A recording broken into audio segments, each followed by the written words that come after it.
Hello everyone, welcome to tech Sharmit.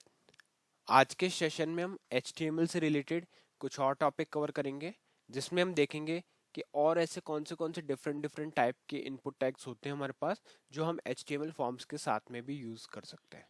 ठीक है, तो उसके लिए मैंने क्या किया हुआ है, यहाँ पे एक बेसिक सा स्ट्रक्चर आप देख सकते हो, यहाँ पे HTML का लिखा हुआ है। इसी को हम एनहांस करेंगे और इस पे अपना कोड लिखेंगे। ठीक है, बट सेशन शुरू करने से पहले जस्ट मेरा एक रिकमेंडेशन है कि अगर अभी तक आप लोगों ने पहले वाले सेशंस वॉच नहीं करे हैं, तो आप पहले उनको देख सकते हो, क्योंकि सभी जो सेशंस हैं वो एक दूसरे से कनेक्टेड है। इवन जो पूरी प्लेलिस्ट है वो एक प्रॉपर सीक्वेंस और सिंक में है।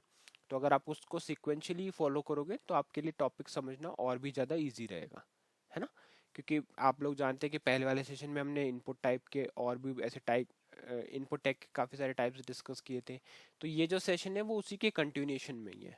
ठीक है, तो हम ये वाला जो HTML कोड लिखा हुआ है इसको अभी एक बार रन करके देखेंगे, इसका स्ट्रक्चर समझेंगे कि क्या इसमें लिखा है, और फिर इसको एनहांस करेंगे अपने आज के कुछ टाइप्स को समझने के लिए। ठीक है, तो मेनली हम इस कोड में क्या लिख रहे हैं, पहले सबसे पहले एक हमने कमेंट लाइन लिखी हुई है कुछ, जो टॉपिक का नेम और प्रेजेंटर का नेम ये शो कर रहा है। उसके बाद में हमने एक हेडिंग डिक्लेयर किया हुआ है, हेडिंग H1 से डिक्लेयर किया, जिसमें हमने लिखा है HTML बाय टेक्सचर मेथ। ठीक है, बाकी इसके अलावा तो बेसिक HTML आप लोगों को पता ही है, ये सब जो हम लिखते हैं बॉडी वगैरह ये सब हमने इसमें लिखा हुआ है। ओके, इसका body tag I think missing है। हाँ, अब हमें क्या करना है, देखो मैं इसको आपको सेव करके पहले इसका आउटपुट दिखा देता हूँ। तो मैंने वेब ब्राउजर को जैसे ही रिफ्रेश किया तो आउटपुट कुछ इस तरह से अभी हमें शो हो रहा है, HTML बाय टेक्सचर मेथ। ठीक है, अब हमें क्या करना है, देखो अब हमें क्या करना है, सिंपली एक काम करते हैं, पहले तो हेडिंग डालते हैं, क्योंकि हेडिंग से आप लोगों को क्लियर रहेगा कि कौन सा टॉपिक है, क्या हम पढ़ रहे हैं। तो यहाँ पे लिखेंगे types of input tag in HTML forms. ठीक है, ये आ गया हमारा types of input tag in HTML form. इसको करते हैं सेव, वेब ब्राउजर को रिफ्रेश, तो ये एक हेडिंग यहाँ पे हमारे को शो हो रही है। अब हमें क्या करना है, जैसे हम फॉर्म्स की बात करें तो एक फॉर्म बनना चाहिए, तो पहले एक फॉर्म बनाते हैं।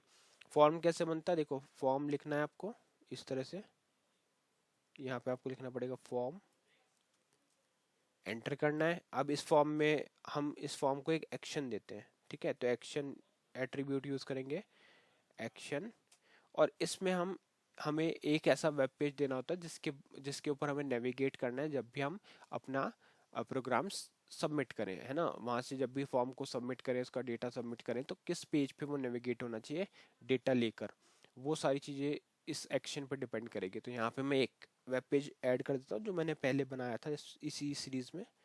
तो यहाँ पे हम यूज़ करेंगे tspgm10.html। ठीक है, ये हमारा फॉर्म यहाँ पे रेडी हो गया। अब इसको सेव करके एक बार रिफ्रेश करता हूँ, कुछ भी आउटपुट शो नहीं होगा, क्योंकि अभी जस्ट हमने फॉर्म का ब्लॉक बनाया है और एक एक्शन असाइन किया उस पर। अब क्या करेंगे, अब हम यहाँ पे लिखते हैं एक और हेडिंग। तो यहाँ लिखते हैं H3। ये हेडिंग जस्ट आप लोगों को पॉइंटर्स में समझाने के लिए कि कौन सी लाइन पे हम क्या क्या बनाते चल रहे हैं। तो पहले जो हम आज टाइप देखने वाले हैं वो है रेंज इनपुट फील्ड। क्या है रेंज इनपुट फील्ड, कैसे बनता है, देखो उसके लिए पहले टाइटल डाल देते हैं, range input field in HTML form. ठीक है, ये HTML फॉर्म इतना लिखते हैं, इसको सेव करते हैं, रिफ्रेश करते हैं, तो ये हेडिंग यहाँ पे आ गई। अब हमें इसका रेंज बनाना है, तो कैसे बनेगा, देखो आपको लिखना पड़ेगा इनपुट, इनपुट आ गया। अब इनपुट के अंदर हम यहाँ पे लिखेंगे क्या, इसका टाइप, कि कौन से टाइप का टैग चाहिए। और आप लोगों को पता होना चाहिए कि इनपुट का कोई क्लोजिंग टैग नहीं होता, कि इससे पहले भी हम काफ़ी सारे सेशन कवर किए थे जिसमें हमने इनपुट का यूज़ किया था और वहाँ भी इसका क्लोजिंग टैग यूज़ नहीं किया था। तो यहाँ पे आएगा इनपुट और इधर लिखेंगे टाइप। टाइप के अंदर हम लिखने वाले हैं रेंज, है ना, रेंज टाइप हमें यूज़ करना है। तो यहाँ लिखेंगे रेंज, और फिर इसको एक नेम असाइन कर देते हैं। तो जैसे नेम मैंने असाइन कर दिया, फॉर एग्जांपल रैंकिंग, कुछ भी आप इसमें दे सकते हो, आपके ऊपर डिपेंड करता है। और फिर इसके बाद में कुछ और वैल्यूज हमें इसमें असाइन करनी होती है, जो होता है मिनिमम, MIN मिनिमम में फॉर एग्जांपल मैंने डाल दिया 0, और एक हमें असाइन करनी होती है मैक्सिमम। ठीक है, तो ये हम क्या डिफाइन कर रहे हैं, हम यहाँ पे रेंज का मिनिमम और मैक्सिमम वैल्यू सेट कर रहे हैं। बहुत इंपॉर्टेंट पॉइंट है ये मिनिमम मैक्सिमम असाइन करना, क्योंकि इसी के बेसिस पे आप वहाँ पे जो भी यूज़र, एक स्लाइडर यूज़र को शो होगा जिसके थ्रू वो रेंज सेलेक्ट कर सकता है, और फिर वही वैल्यूज हम फॉर्म को सबमिट करने वाले हैं। तो इतना कर दिए, एक काम करते हैं सबमिट बटन भी ऐड कर लेते हैं जिससे हम एक बार डेटा देख भी लेंगे। तो यहाँ पे मैं एक बटन भी ऐड करता हूँ, सबमिट। इसको कट करते हैं यहाँ से, यहाँ लिखेंगे बटन, ठीक है, यहाँ लिख देते हैं सबमिट, और इसका टाइप भी क्या होगा, इसका टाइप भी होगा सबमिट। तो यहाँ आ गया टाइप में सबमिट, ठीक है। तो ये करते हैं इसको सेव, वेब ब्राउजर को रिफ्रेश, तो कुछ इस तरह से अब आपको स्क्रीन पे दिख रहा है, ठीक है। तो ये होता है, ये जो इसको बोलते हैं अपन रेंज इनपुट फील्ड, है ना। इसमें क्या होगा, यूजर अपने अकॉर्डिंग सेलेक्ट कर सकता है कि अगर उसको 0 सेट करना है तो 0 पे कर देगा, 10 पे करना है तो 10, मैक्सिमम 10 है, और यहीं पे 5 हो गया। इस अकॉर्डिंग अगर आप पेज और पेज डाउन की यूज़ करोगे तो भी ये मूव करता है, जैसे 0, 1, 2, 3, 4, 5, 6, 7, 8, 9, 10, ठीक है। तो इस तरह से ये वर्क करता है। फॉर एग्जाम्पल मुझे 9 सेट करना है तो मैं 9 पे ले जाऊंगा अपने पेज डाउन की को और सबमिट करूंगा। तो जैसे ही हम इसको सबमिट करेंगे, ये कहाँ पे मूव करेगा, TSPGM 10 पे, जो हमने पहले बनाया था, और इसको अभी हमने एक्शन में स्पेसिफाई किया हुआ है। तो जो भी वेब पेज एक्शन में स्पेसिफाइड होता है वहां पे ये डेटा मूव करता है। तो अगर आप देखोगे तो रैंकिंग की वैल्यू कितनी मूव हुई यहाँ पे, 9। यूआरएल में दिख रहा है रैंकिंग की वैल्यू कितनी आ गई, 9, ठीक है। तो इस तरह से हम क्या करते हैं, रेंज का यूज करते हैं। उसी तरह से अगर आप इसको 0 पे सेट करके सबमिट करोगे तो वहां पे वैल्यू कितनी आ गई, 0। तो ये बहुत ही इंपॉर्टेंट इनपुट टाइप फील्ड होता है। आप लोगों ने काफ़ी सारी वेबसाइट्स पे इसको देखा होगा जहाँ पे ये वाला टाइप हम यूज़ करते हैं, ठीक है। तो एक तो ये वाला पॉइंट था जो मेरे को इसमें इस सेशन में डिस्कस करना था। नेक्स्ट हम देखते हैं चेक बॉक्स। आप लोगों ने काफ़ी सुना होगा चेक बॉक्स के बारे में कि चेक बॉक्स हम यूज़ करते हैं, तो वो उसका पर्पस क्या होता है, कैसे यूज़ करते हैं वो देखते हैं। तो यहाँ पे लिखेंगे H3, फिर से इधर लिखते हैं check box input field in HTML form, ठीक है। ये हमने हेडिंग डाल दिया। अब इसके बाद में अपन अपना चेक बॉक्स ऐड करेंगे। चेक बॉक्स कैसे ऐड होगा, एक इनपुट टैग आपको डालना पड़ेगा, और इसके अंदर आपको लिखना पड़ेगा टाइप में आपको लिखना पड़ेगा इसके लिए, यहाँ पे सिंपली आप लिखोगे चेक बॉक्स, ठीक है। और नेम दे देते हैं, नेम में अपन दे देते हैं सेंड ईमेल। फॉर एग्जांपल आप ऐसा अज्यूम करो कि एक वेबसाइट है जहाँ पे लिखा है कि अगर आपको ईमेल सेंड करना है तो इस चेक बॉक्स को सिलेक्ट करो। तो इसके लिए अपन एक काम करते हैं, इससे पहले थोड़ा सा टेक्स्ट भी लिख देते हैं, या इसको एक बार सेव करके पहले देखते हैं कि कैसा आ रहा है, फिर इसमें कस्टमाइजेशन करेंगे। तो इसको करते हैं सेव, वेब ब्राउजर को रिफ्रेश। तो कुछ इस तरह से आपको दिख रहा है check box input field in HTML form, और ये छोटा सा चेक बॉक्स हमें दिख रहा है।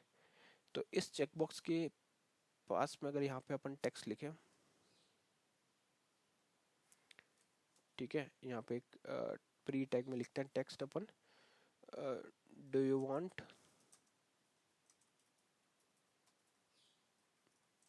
ईमेल अपडेट्स, ये हमने एक डाल दिया, ठीक है।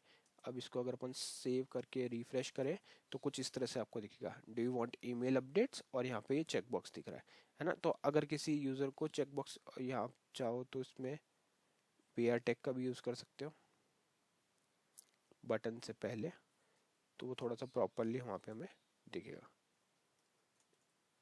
सेव करते हैं, रिफ्रेश करते हैं, तो ये कुछ इस तरह से आ रहा है, do you want email updates. अगर यूजर को ईमेल अपडेट चाहिए तो यहाँ पे सेलेक्ट करेगा और इसको कर देगा सबमिट। रेंज में इतना ही रहने देते हैं, सबमिट करते हैं।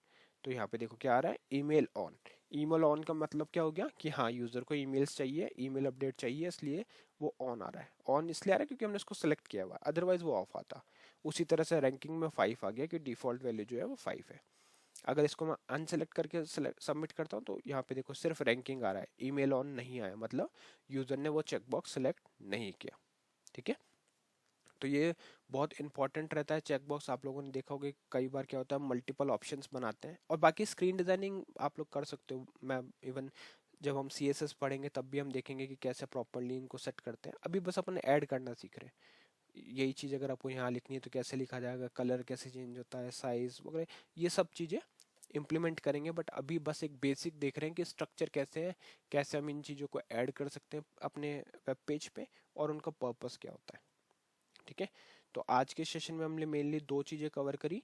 एक रेंज इनपुट टाइप फील्ड, कि कैसे रेंज इनपुट फील्ड बना सकते हैं अपन HTML फॉर्म में, और ये मैंडेटरी नहीं है कि सिर्फ आपको फॉर्म में इसको यूज़ करना है, आप चाहो तो नॉर्मली भी इसको वेब पेज पे यूज़ कर सकते हो इनपुट टैग को। ठीक है, बट अभी हम फॉर्म की सीरीज देख रहे हैं, इसलिए हम फॉर्म के टर्म्स में इसको समझ रहे हैं। ठीक है, उसी तरह से अगर हम देखें, सेकेंड जो टॉपिक हमने डिस्कस किया वो था check box in input field. तो आज के सेशन के लिए इतना ही था, नेक्स्ट सेशन में बाकी टॉपिक डिस्कस करेंगे। So thank you for watching texture में।